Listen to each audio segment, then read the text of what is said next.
It's always sad to see genuinely passionate developers have their hopes and dreams for the future crushed, and that is exactly what is going on right now with Visions of Mana, because just a day after it hit shelves, the developer Oka Studios was completely gutted by their parent company NetEase. It says in one of the fastest turnaround times between a game releasing and its studio shutting down perhaps ever seen, developer Oka Studios has reportedly been shuttered by their parent company NetEase Games just a day after their newest title, Visions of Mana, was released to the public. Now, since this came out, we've heard a few conflicting reports. Some say that like 85% of the staff was laid off and they're just keeping some people around for bugs and glitches, while others say they were completely gutted, completely shuttered. We don't know which instance this is, but ultimately it's not positive for these developers. It's not a good precedent that is being set right now, because this game is doing extremely well from what we understand. Just taking a quick peek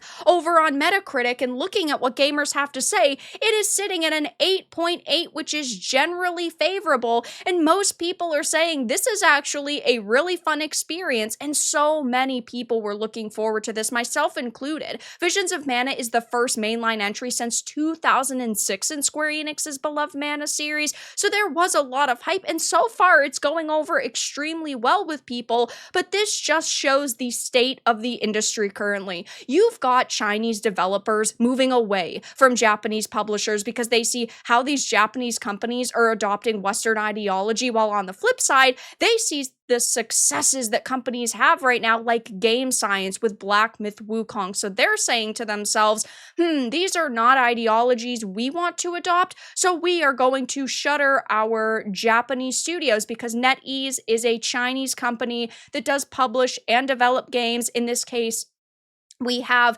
their Japanese development studio, Oka, and Square Enix, who published the game, working together, but it just seems that NetEase, which again is a Chinese company, wants to move away from this, which they're, of course, allowed to do, but at the same time, they are only damaging the video game industry further, because this is a success of a game that does not push an ideology. This is a video game that actually had a lot of hype behind it and probably is selling. We do not know for certain because it's only been a few days since release, but clearly this is a plan that they had in the works for weeks to months before release. There's no way you shutter a studio 24 hours after their product releases because of bad numbers. That's just not possible. So there was clearly something else going on behind the scenes here, and will we ever get the full story? Probably not, but this is extremely disappointing. Now, NetEase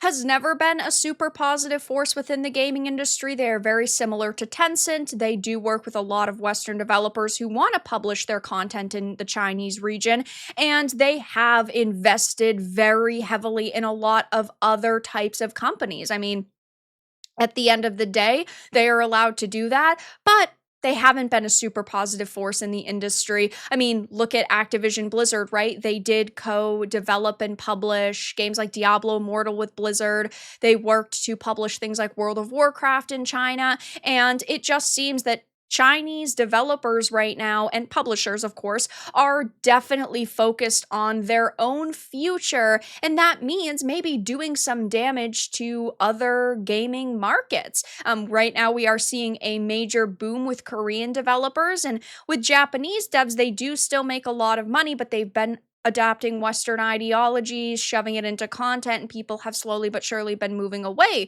from Japanese content because we're becoming quite upset with the decisions they're making, especially a company like Square Enix that has, DEI teams, internal ethics departments to comb over content and censor things, which of course loses them money because people are really upset with them. But right now, just a day after Visions of Mana has hit shelves, the developer Oka Studios has been completely gutted by their parent company. I will be keeping my eye on this to see if any of the developers or studio leads come out and say anything. So far, they haven't, and this is just a very disappointing situation to hear about.